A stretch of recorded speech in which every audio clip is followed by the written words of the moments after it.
Welcome everyone my dear friends.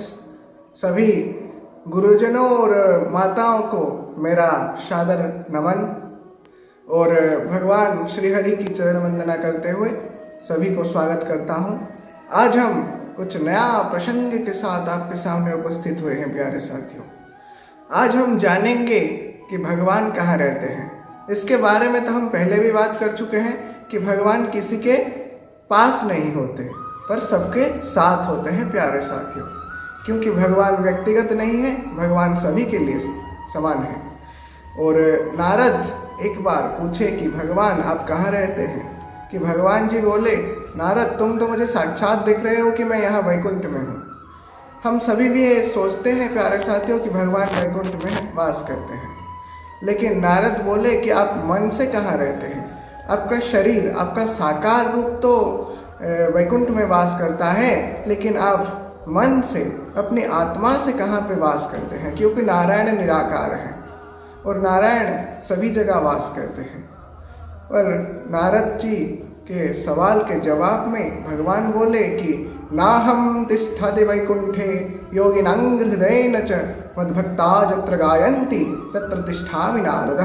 अर्थात मैं वैकुंठ में वास नहीं करता कि योगियों के हृदय में भी वास नहीं करता, पर मेरे भक्त जहाँ पे भी मेरा गुणों का चिंतन, मनन, ध्यान और चर्चा करते हैं, मैं वहाँ पे ही वास करता हूँ। और प्यारे साथियों, जब हम भागवतम, भगवद गीता, भगवान के कथा आदि का स्मरण, चिंतन और आपके सामने उपस्थापन कर रहे हैं, यहाँ पे ही भगवान का वास होता है। हम यहाँ पे आपके सामने कथा रख रहे हैं तो भगवान यहाँ पे भी वास कर रहे हैं, और आप जहाँ भी, जिस जगह पे भी कथा का श्रवण कर रहे हैं, भगवान वहाँ पे भी विराजमान है प्यारे साथी। हम लोगों के मन में ये दो सवाल आते हैं, आज हम इसका भी निवारण करेंगे। पहला सवाल यह है कि हमें बार बार भगवान की लीला का श्रवण, चिंतन और ध्यान करने की क्या आवश्यकता है, क्योंकि हम एक बार एक लीला का श्रवण कर लिए तो वो हमारे लिए क्या पर्याप्त नहीं है।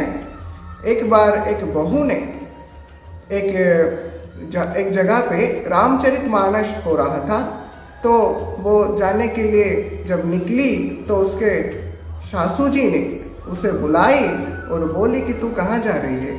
कि उसके बहू ने उसको जवाब दिया कि मैं रामचरितमानस हो रहा है, हरि कथा चल रहा है, तो मैं वहाँ पे जा रही हूँ। तो उसने बोली तो रामायण मैं तुझे सुनाती हूँ। राम का जन्म हुआ, फिर विवाह हुआ, फिर सीताहरण, फिर रावण मरण, उसके बाद रामायण का समाप्त हुआ। फिर राम जी अयोध्या आए और राज सिंहासन ग्रहण किया, उसके बाद रामायण समाप्त हुआ। लेकिन इतने में रामायण का समाप्त नहीं होता प्यारे साथियों। रामायण व्यापक है, विस्तारित है, इसीलिए भगवान के एक से एक लीला का हमें बार बार श्रवण और चिंतन क्यों करना चाहिए। इसका उत्तर यह है कि भगवान के लीला में जो गूढ़ अर्थ निकलते हैं, जो भिन्न भिन्न अर्थ निकलते हैं, वो हमारी जिंदगी में उपयोगी है प्यारे साथियों। अगर हम उसे अपने जिंदगी में उपयोग कर सके तो वो हमारे लिए एक नई दिशा दिखाने के साथ साथ हमें कुछ नया संस्कार, कुछ नया आदर्श युक्त जीवन हम जी सकते हैं। और दूसरा सवाल यह है कि हमें मंदिर जाने की क्या आवश्यकता है। हम भगवान को अपने हृदय में भी तो धारण करते हैं, लेकिन मंदिर जाने की क्या आवश्यकता है। मंदिर जाने की आवश्यकता यह है कि इसका दो कारण हैं। पहला कारण तो यह है माय डियर फ्रेंड्स, इसे थोड़ा ध्यान से सुनिए, कि हमारे भाग दौड़ भरा जिंदगी, हमारे टेंशन भरा लाइफ में, हमारे कॉम्प्लिकेटेड लाइफ में वो मानसिक शांति हमें प्रदान करता है। और दूसरा कारण यह है कि भगवान के सन्मुख जाने पर ही हमें भक्ति, मुक्ति, शांति के साथ साथ हमारे घर धन, धान्य और वैभव से परिपूर्ण होता है। इसका उदाहरण है कि जब विभीषण का राम जी से साक्षात हुआ, प्रत्यक्ष साक्षात हुआ, विभीषण अपने हृदय में भगवान को धारण करते थे प्यारे साथियों, पर जब प्रत्यक्ष साक्षात हुआ तो कुछ दिन के बाद वो लंका के नरेश कहलाए। जैसा कि सुग्रीव और राम के साक्षात होने के कुछ दिन बाद सुग्रीव भी किष्किंधा के अधिपति कहलाए।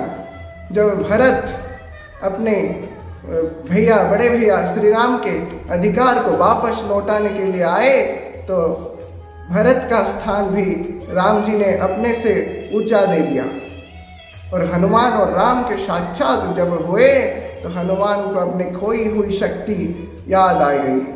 इसीलिए प्यारे साथियों, और एक उदाहरण है कि जब सुदामा श्री कृष्ण से मिलने गए तो उनका घर भी धन धान्य सुख संपदा से भरपूर हो गया और उनका मन भगवान के चरणों में समर्पित हो गया। और प्यारे साथियों, आखिरी में उनको मुक्ति भी मिल गई। इस विचार के साथ बहुत बहुत धन्यवाद। देखते रहिए आपका पसंदीदा favourite YouTube channel RPK Bahram ji. इसे लाइक शेयर सब्सक्राइब करने के साथ साथ कमेंट्स देते रहिए और सभी भक्तों का एक एक नया प्रसंग हम लाएंगे। प्यारे साथियों, देखते रहिए। जय श्री राम।